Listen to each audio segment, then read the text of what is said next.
Oi, pessoal, tudo bem? Então, hoje eu vou dar continuidade, né, ao trabalho que a gente tem desenvolvido aqui, né? E eu vou começar então a falar intuitivamente sobre a noção de sintagma, tá? Não estou aqui primeiro, né, logo de cara, querendo trazer alguma noção da teoria gerativa, nem nada assim, não. Eu vou discutir, assim, de maneira intuitiva, o que seriam sintagmas, né? O que eles fazem, por que eles, né, qual é a ideia do sintagma, por que a gente tem que postular sintagmas em uma estrutura sintática, né? Bom, então eu vou começar com a noção intuitiva, digamos assim, de que o nosso léxico, né, que é o nosso dicionário mental, são as palavrinhas que estão lá, é formado por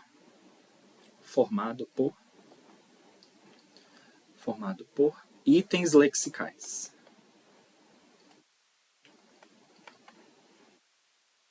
Tá? Então, o léxico ele tem uma estrutura um pouco mais complexa, mas a gente não vai entrar nesse mérito agora. A questão é, o léxico é formado por itens lexicais, certo? Que são as nossas palavrinhas. Então, casa é um item lexical, comer é um item lexical. Tá tudo lá dentro da nossa cabeça, certo? E cada item lexical pode projetar um sintagma.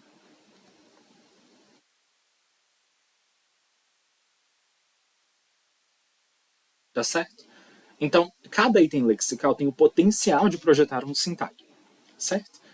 Baseado em quê? Ele vai projetar o sintagma para quê? Para que o sintagma tem que estar lá? Essa é a ideia. Então, a maneira mais fácil da gente começar uma intuição sobre sintagma e como os sintagmas funcionam, essas coisas, é a gente começar pelos verbos. Os verbos são sempre mais simples. Por quê? Vamos pensar, por exemplo, no verbo comprar. O verbo comprar, ele tem uma particularidade. Ele precisa de uma coisa atrás, que é o que a gente pode chamar de agente, né? Ou seja, é a pessoa que efetivamente comprou, e tem que ter uma coisinha depois que é o paciente.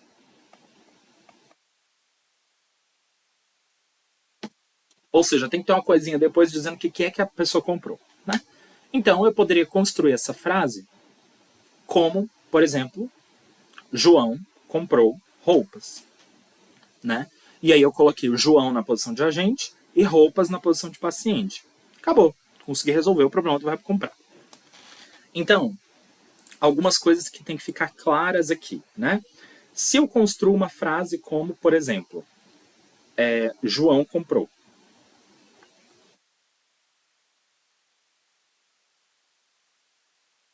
né?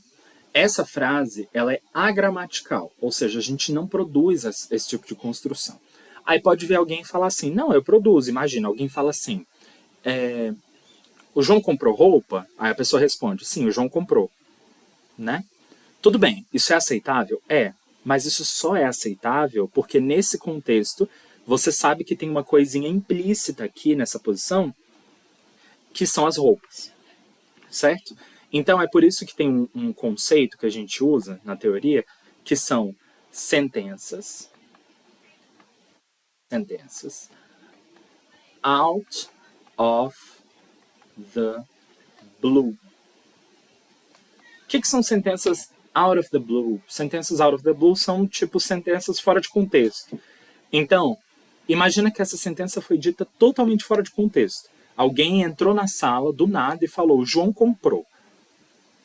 O que essa frase significa? Nada. Você não consegue interpretar essa frase. Por quê? Porque tem coisa faltando. A primeira coisa que uma pessoa perguntaria, se ouvisse isso e não conseguisse entender, é: o João comprou o quê? Né? Então você sente que está faltando alguma coisa. E a mesma ideia vem quando você fala alguma coisa do tipo: comprou roupas.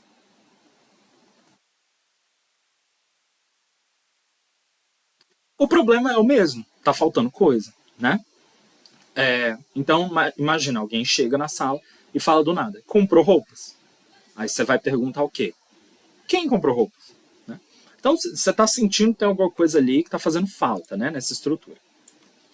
E aí, quando uma pessoa fala alguma coisa do tipo João comprou roupas,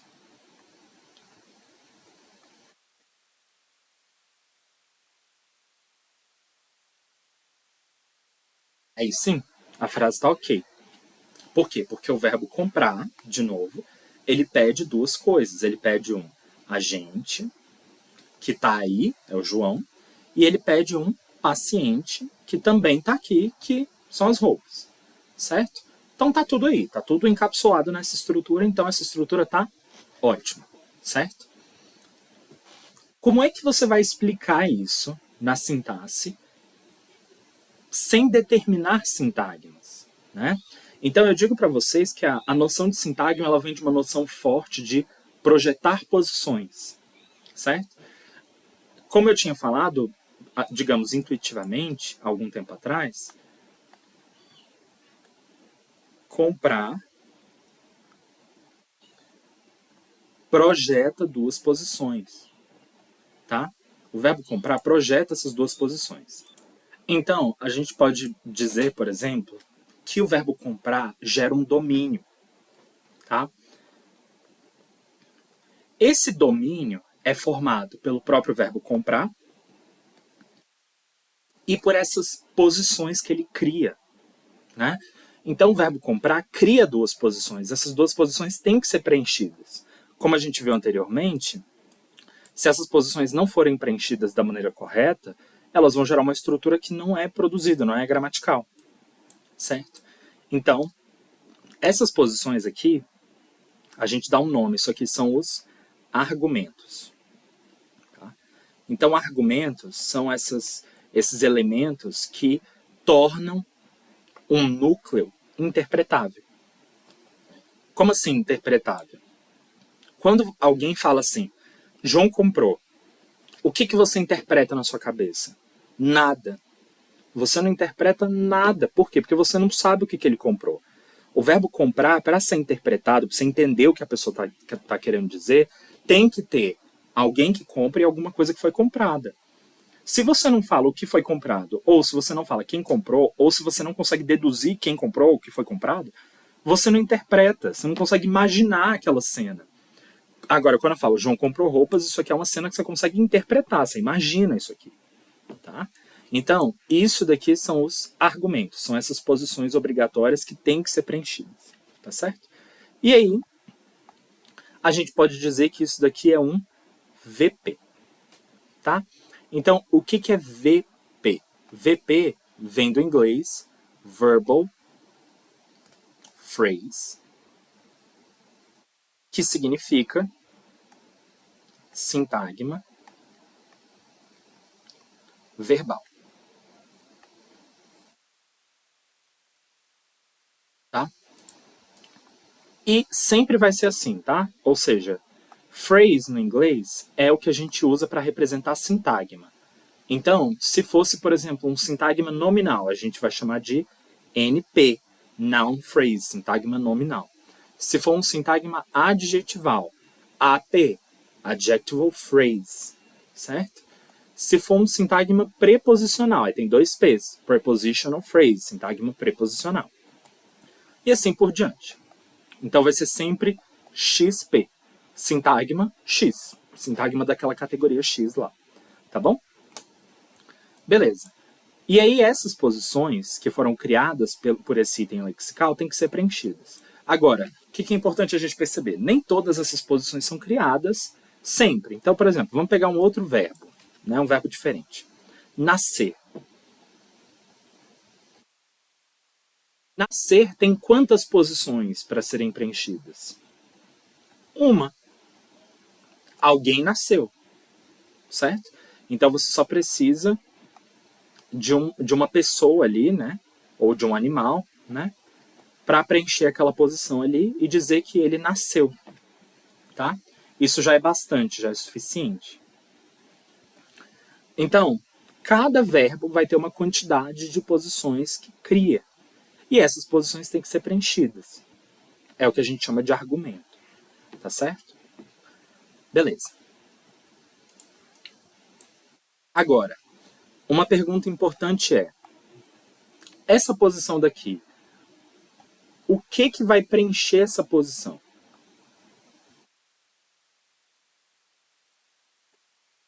O que você tem que colocar nessa posição que o verbo cria? Tudo bem, então eu vou fazer uma generalização. Toda vez que um item lexical criar uma posição, essa posição tem que ser preenchida por outro sintagma. Vamos voltar lá para... Aliás, eu vou criar uma frase, né?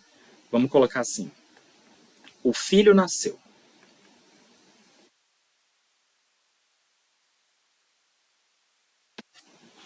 Tá?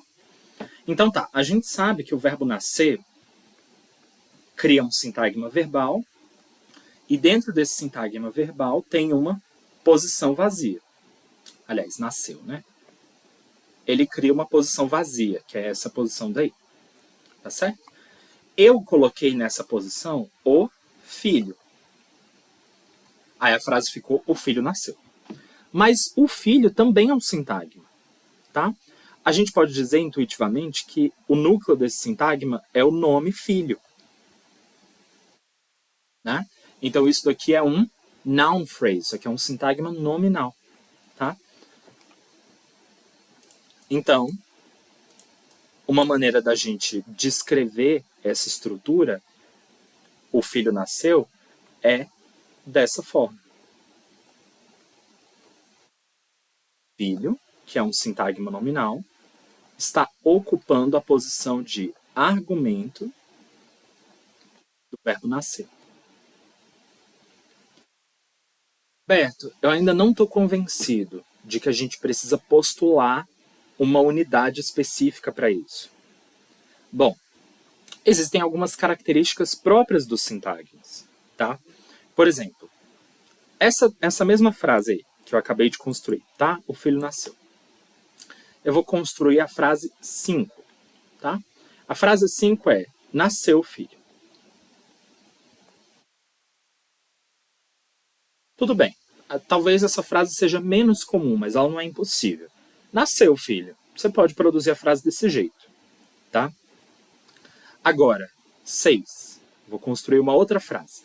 Essa frase é, o nasceu. Nasceu filho. E aí, essa frase ela é boa? Não, ela é horrível, né? Ela é completamente agramatical. Por quê? Como é que você explica isso? Bom, a frase 6, ela é obtida a partir... A frase 5, perdão, ela é obtida a partir de uma regra. O que você vai fazer? Você vai pegar esse sintagma aqui, esse noun phrase, e você vai mudar ele de posição. Você vai colocar ele lá na frente. Se você fizer isso, você vai obter a frase que a gente estava esperando. Que é, você vai ter o sintagma verbal, nasceu,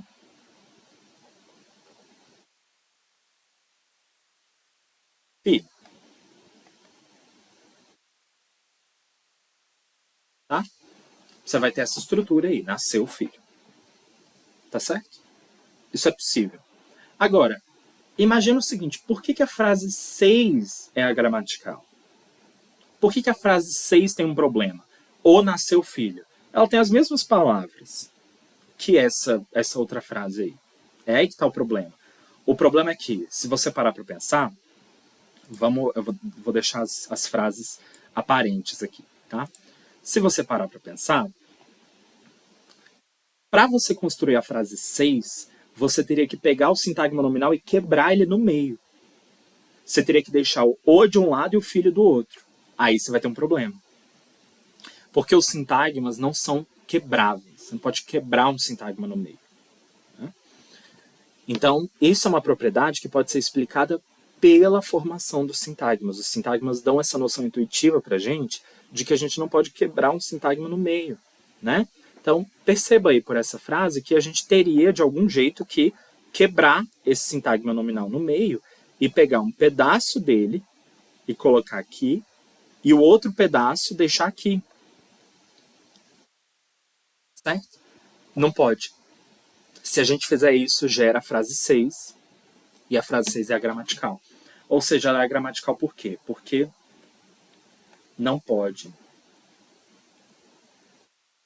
quebrar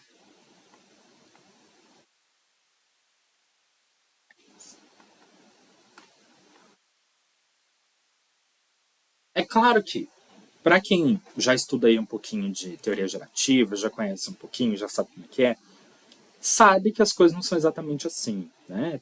Tem regra, tem outros tipos de regra que vão explicar isso aí.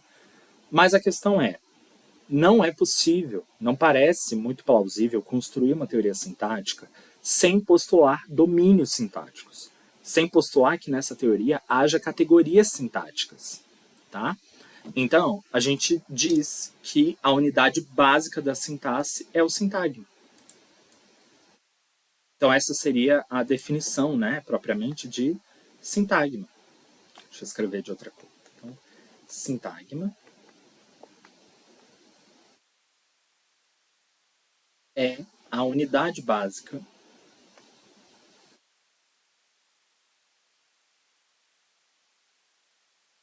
da sintaxe.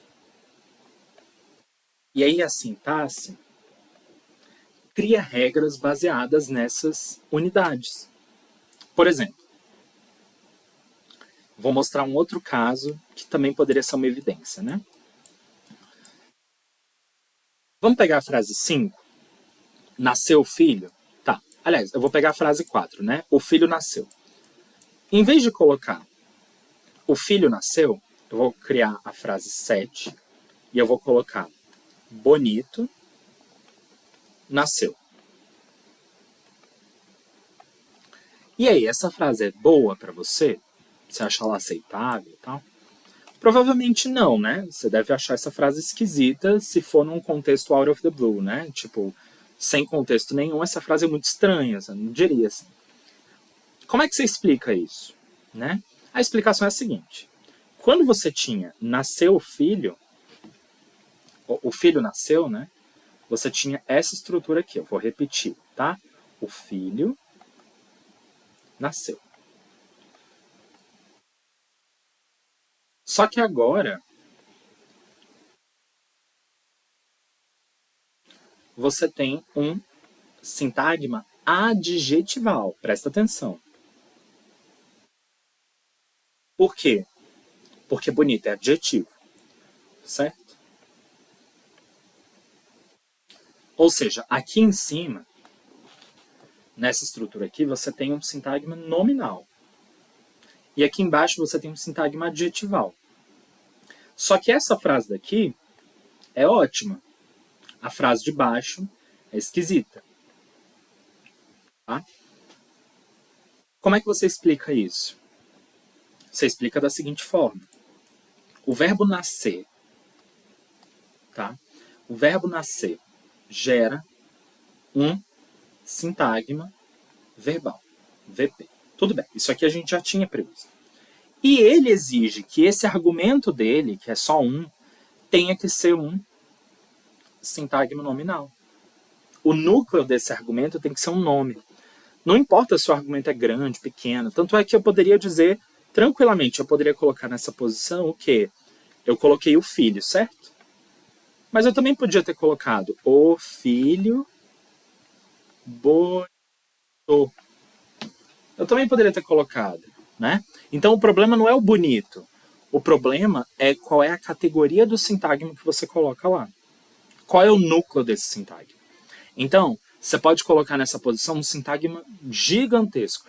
O amigo do pai, da minha tia, do primo, do irmão, do não sei, nasceu. Tá, não tem o menor problema. Mas o núcleo tem que ser um nome. Se o núcleo não for um substantivo, essa frase fica gramatical. Então o problema não é você colocar um bonito, o problema não é a palavra bonito, o problema é a estrutura. Se o bonito for o núcleo do sintagma, como é o caso que a gente criou, a frase fica esquisita. Tá? Então como é que você explica que o problema não é o tamanho do sujeito, o problema é a categoria? Sintagma. Sintagmas têm categorias específicas. Tá? Então, é daí que vem a noção de sintagma. Tá? O sintagma é a unidade básica da sintaxe. E aí a gente também usa um princípio, né, que a gente pode dizer que é um princípio da projeção, digamos assim. Cada item lexical projeta seu próprio sintagma. Tá? Então, o verbo tem um sintagma dele, o adjetivo tem um sintagma dele, o nome tem um sintagma dele, e assim sucessivamente. Tá bom? Então, essa daqui é uma breve noção intuitiva, né, do sintagma, por que a gente tem que colocar sintagma na sintaxe, qual que é a relevância, tá? Então, pessoal, é isso que eu tinha proposto para esse vídeo de hoje. Um beijo para vocês e bons estudos sempre. Até mais.